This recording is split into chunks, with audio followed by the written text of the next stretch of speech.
ನಮಸ್ಕಾರ ಸ್ನೇಹಿತರೆ, ಮೌನಿ ಅಮಾವಾಸ್ಯೆಯಂದೇ ವಿಶೇಷ ಯೋಗ. ಈ 4 ರಾಶಿಯವರಿಗೆ ಗೋಲ್ಡನ್ ಟೈಮ್ ಶುರು.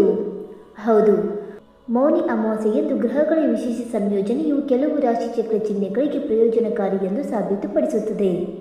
ಮತ್ತು ಈ ರಾಶಿ ಚಕ್ರ ಚಿಹ್ನೆಗಳ ಬಗ್ಗೆ ತಿಳಿಯೋಣ. ಹಿಂದೂ ಕ್ಯಾಲೆಂಡರ್ನಲ್ಲಿ ಮಾಘ ಮಾಸವು ವಿಶೇಷ ಮಹತ್ವವನ್ನು ಹೊಂದಿದೆ. ಈ ತಿಂಗಳಿನಲ್ಲಿ ಬರುವ ಉಪವಾಸಗಳು ಮತ್ತು ಹಬ್ಬಗಳು ಧಾರ್ಮಿಕ ದೃಷ್ಟಿಕೋನದಿಂದ ಬಹಳ ಮುಖ್ಯವಾಗಿದೆ. ಇವುಗಳಲ್ಲಿ ಮೌನಿ ಅಮಾವಾಸ್ಯೆಗೆ ವಿಶೇಷ ಸ್ಥಾನವಿದೆ. ಇನ್ನು ಸನಾತನ ಧರ್ಮದ ಗ್ರಂಥಗಳ ಪ್ರಕಾರ ಮೌನಿ ಅಮಾವಾಸ್ಯೆಯ ಪವಿತ್ರ ಸಂದರ್ಭದಲ್ಲಿ ಪವಿತ್ರ ನದಿಯಲ್ಲಿ ಸ್ನಾನ ಮಾಡಿ ದಾನ ಮಾಡುವುದು ಶುಭವೆಂದು ಪರಿಗಣಿಸಲಾಗಿದೆ. ಹೀಗೆ ಮಾಡುವುದರಿಂದ ಒಬ್ಬ ವ್ಯಕ್ತಿಯು ತನ್ನ ಪಾಪಗಳಿಂದ ಮುಕ್ತನಾಗುತ್ತಾನೆ ಎಂಬ ನಂಬಿಕೆ ಇದೆ. ಈ ವರ್ಷದ ಮೌನಿ ಅಮಾವಾಸ್ಯೆ ಜನವರಿ 29ರಂದು ಆಚರಿಸಲಾಗುತ್ತಿದೆ. ಇನ್ನು ಜ್ಯೋತಿಷ್ಯದ ಲೆಕ್ಕಾಚಾರಗಳ ಪ್ರಕಾರ ಮೌನಿ ಅಮಾವಾಸ್ಯೆಯಂದು 3 ಗ್ರಹಗಳ ವಿಶೇಷ ಸಂಯೋಜನೆಯು ರೂಪುಗೊಳ್ಳುತ್ತಿದೆ. ಇದನ್ನು ತ್ರಿಗ್ರಾಹಿ ಸಂಯೋಗ ಎಂದು ಕರೆಯಲಾಗುತ್ತದೆ. ಈ ಯೋಗದಿಂದಾಗಿ ಕೆಲವು ರಾಶಿ ಚಕ್ರ ಚಿಹ್ನೆಗಳ ಜನರು ಬಹಳ ಶುಭ ಫಲಿತಾಂಶಗಳನ್ನು ಪಡೆಯುತ್ತಾರೆ. ಇನ್ನು ಮೌನಿ ಅಮಾವಾಸ್ಯೆಯಂದು ಸೂರ್ಯ, ಚಂದ್ರ ಮತ್ತು ಬುಧ ಮಕರ ರಾಶಿಯಲ್ಲಿ ಇರುತ್ತಾರೆ. 3 ಗ್ರಹಗಳು ಒಟ್ಟಿಗೆ ಇದ್ದರೆ ತ್ರಿಗ್ರಾಹಿ ಯೋಗ ಉಂಟಾಗುತ್ತದೆ. ಈ ಸಂಯೋಜನೆಯು ಕೆಲವು ರಾಶಿ ಚಕ್ರ ಚಿಹ್ನೆಗಳಿಗೆ ಪ್ರಯೋಜನಕಾರಿ ಫಲಿತಾಂಶಗಳನ್ನು ನೀಡುತ್ತದೆ. ಹಾಗಾದರೆ ಆ ಅದೃಷ್ಟವಂತ ರಾಶಿಗಳು ಯಾವುವೆಂದು ತಿಳಿದುಕೊಳ್ಳೋಣ ಬನ್ನಿ ಸ್ನೇಹಿತರೆ. ಅದಕ್ಕೂ ಮುಂಚೆ ನೀವು ನಮ್ಮ ಚಾನಲ್ಗೆ ಸಬ್ಸ್ಕ್ರೈಬ್ ಮಾಡ್ತಿ ನೋಡ್ತಾ ಇದ್ದರೆ ದಯವಿಟ್ಟು ನಮ್ಮ ಚಾನಲ್ಗೆ ಸಬ್ಸ್ಕ್ರೈಬ್ ಮಾಡಿಕೊಳ್ಳಿ ಸ್ನೇಹಿತರೆ. ಹಾಗೆ ವೈದಿಕ ಜ್ಯೋತಿಷ್ಯ ಮತ್ತು ಆಚಾರ ವಿಚಾರಗಳಲ್ಲಿ ನಂಬಿಕೆ ಇದ್ದರೆ ಈ ವಿಡಿಯೋಕ್ಕೊಂದು ತಪ್ಪದೆ ಲೈಕ್ ಕೊಟ್ಟು ನಿಮ್ಮ ಆತ್ಮರಿಗೂ ಶೇರ್ ಮಾಡಿ. ಮೊದಲನೆಯದಾಗಿ ವೃಷಭ ರಾಶಿ.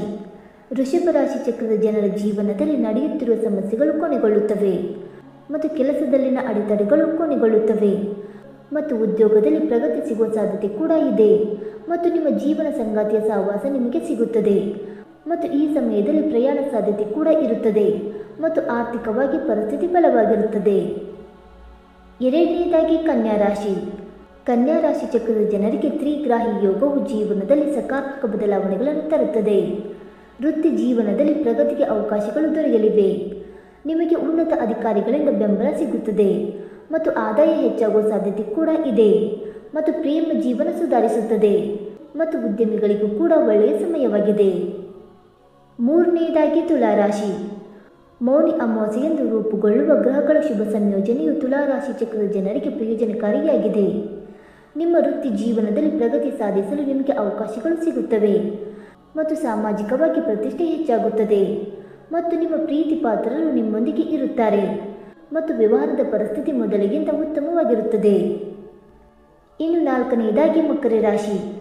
ಮಕರ ರಾಶಿಯವರಿಗೆ ಅದೃಷ್ಟದ ಸಮಯ ಸೃಷ್ಟಿಯಾಗುತ್ತದೆ. ನಿಮಗೆ ಕೆಲವು ಒಳ್ಳೆಯ ಸುದ್ದಿಗಳು ಸಿಗಬಹುದು ಮತ್ತು ಹಣಕ್ಕೆ ಸಂಬಂಧಿಸಿದ ಸಮಸ್ಯೆಗಳು ದೂರವಾಗುತ್ತವೆ. ಭೂಮಿ, ಕಟ್ಟಡ ಮತ್ತು ವಾಹನ ಖರೀದಿಸಲು ಸಾಧ್ಯವಾಗುತ್ತದೆ. ಪರಿಹಾರ: ಮೌನಿ ಅಮಾವಾಸ್ಯೆಯಂದು ವಿಷ್ಣುವನ್ನು ಸರಿಯಾದ ರೀತಿಯಲ್ಲಿ ಪೂಜಿಸಿ ನಂತರ ಭಕ್ತಿಯಿಂದ ಕಪ್ಪು ಎಳ್ಳನ್ನು ದಾನ ಮಾಡಿ. ಎಳ್ಳನ್ನು ದಾನ ಮಾಡುವುದರಿಂದ ಮರಣಾನಂತರ ವೈಕುಂಠದಲ್ಲಿ ಸ್ಥಾನ ಸಿಗುತ್ತದೆ ಮತ್ತು ಜೀವನದಲ್ಲಿ ಸಂತೋಷ ಮತ್ತು ಶಾಂತಿ ನೆಲೆಸುತ್ತದೆ ಎಂದು ನಂಬಲಾಗಿದೆ. ಮತ್ತು ಪೂರ್ವಜರ ಶಾಂತಿಗಾಗಿ ಈ ದಿನ ಪವಿತ್ರ ನದಿಯಲ್ಲಿ ಸ್ನಾನ ಮಾಡುವುದು ಅತ್ಯಗತ್ಯವೆಂದು ಪರಿಗಣಿಸಲಾಗಿದೆ.